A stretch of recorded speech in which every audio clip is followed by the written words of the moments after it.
Assalamualaikum warahmatullahi wabarakatuh. Saya Waudevira Andraini. Kami dari kelompok 2 akan menjelaskan secara singkat materi tentang sumber belajar. Pertama, pengertian sumber belajar. Sumber belajar kadang disalahartikan dengan media pembelajaran, tapi perlu kita ketahui bahwa sumber belajar dan media pembelajaran itu berbeda. Media pembelajaran adalah suatu media yang berfungsi untuk mempermudah dalam proses pembelajaran. Contoh media pembelajaran adalah buku, clipping, gambar, koran, video, podcast, aplikasi pembelajaran, dan lain-lain. Sedangkan pengertian sumber belajar adalah semua bahan yang dapat memberikan informasi, baik berupa data, orang, dan wujud tertentu yang dipakai peserta didik dalam proses pembelajaran untuk mencapai tujuan belajar atau kompetensi tertentu.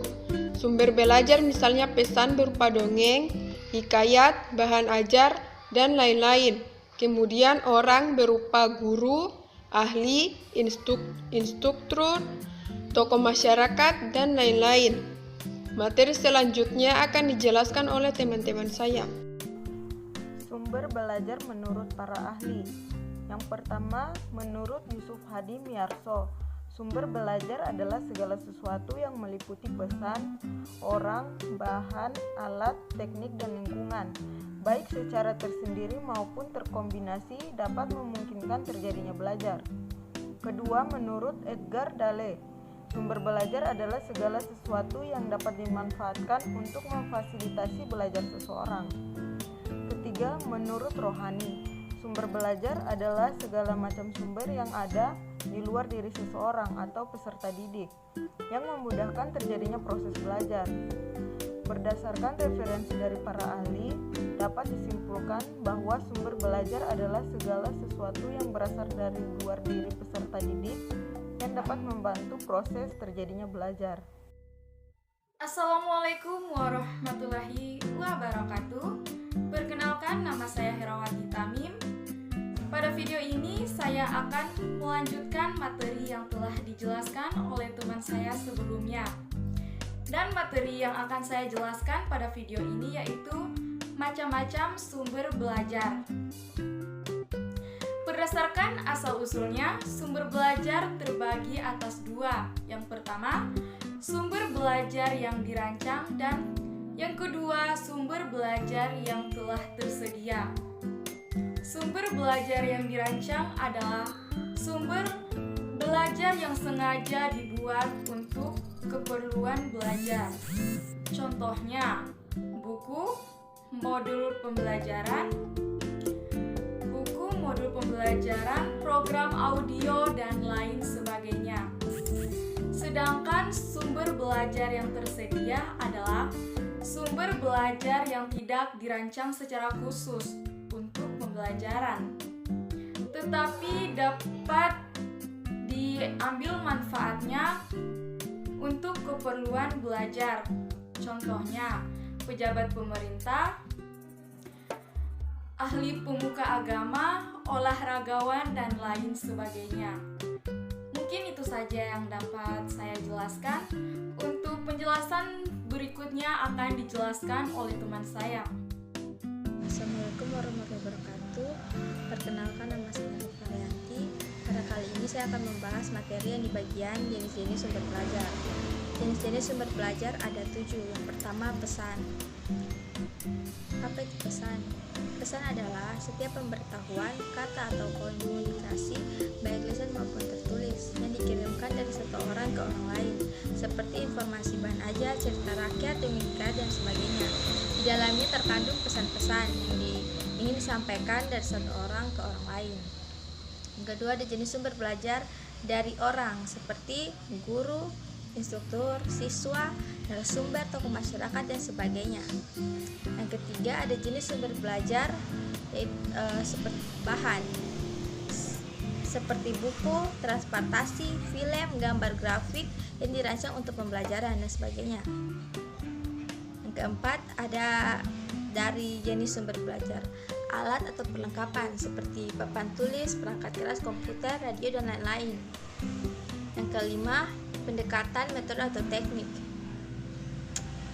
seperti diskusi, seminar, pemecahan masalah, simulasi, debat, permainan, dan lain-lain. Yang ketujuh, lingkungan, seperti di ruang kelas, studio, perpustakaan, aula, rumah, kebun, pasar, toko, museum, kantor, dan sebagainya. Mungkin itu saja yang dapat saya sampaikan. Lebih kurangnya mohon dimaafkan.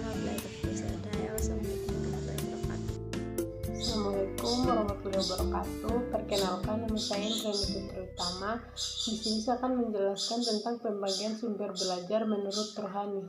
Sumber belajar menurut Rohani terbagi atas 4 bagian, yaitu sumber belajar cetak, sumber belajar non-cetak, sumber belajar yang berupa fasilitas, sumber belajar yang berupa lingkungan.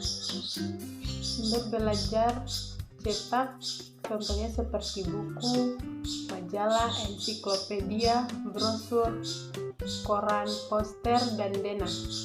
Yang kedua, sumber belajar non-cetak contohnya seperti film, slide, video, model, boneka, dan audio kaset. Yang ketiga, sumber belajar yang berupa fasilitas seperti auditorium, perpustakaan, ruang belajar, studio, lapangan, dan olahraga. Yang terakhir yaitu sumber belajar yang berupa lingkungan, contohnya di taman dan terminal. Lebih dan kurangnya mohon dimaafkan. Saya akhiri dan ucapan Wassalamualaikum warahmatullahi wabarakatuh. Assalamualaikum warahmatullahi wabarakatuh. Saya atas nama Mutia dari kelompok 2 akan menjelaskan manfaat sumber belajar menurut Rohani. Manfaat sumber belajar menurut Rohani terbagi menjadi 6. 1. Memberikan pengalaman belajar secara langsung dan konkret kepada peserta didik. Kedua, dapat menyajikan sesuatu yang tidak mungkin diadakan, dikunjungi, atau dilihat secara langsung. Ketiga, dapat menambah dan memperluas cakrawala sajian yang ada di dalam kelas. Keempat, dapat memberi informasi yang akurat dan terbaru. Kelima, dapat membantu memecahkan masalah pendidikan instruksional baik dalam lingkup mikro maupun makro. 6. Dapat memberi informasi positif apabila diatur dan direncanakan pemanfaatannya. Warahmatullahi wabarakatuh. Perkenalkan, nama saya Rastin. Saya dari kelompok 2 akan menjelaskan fungsi sumber belajar. Fungsi sumber belajar terbagi menjadi 4 bagian. Yang pertama, meningkatkan produktivitas dengan jalan mempercepat laju belajar dan membantu guru menggunakan waktu dengan baik. 2. Memberikan kemungkinan belajar yang sifatnya lebih individual dengan cara mengurangi kontrol guru yang kaku dan tradisional dan memberikan kesempatan bagi siswa untuk berkembang sesuai dengan kemampuannya.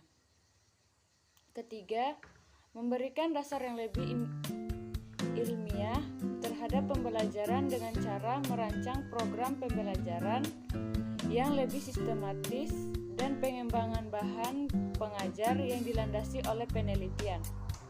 Keempat, lebih memantapkan pembelajaran dengan jalan meningkatkan kemampuan sumber belajar serta penyajian informasi dan bahan ajar secara konkret.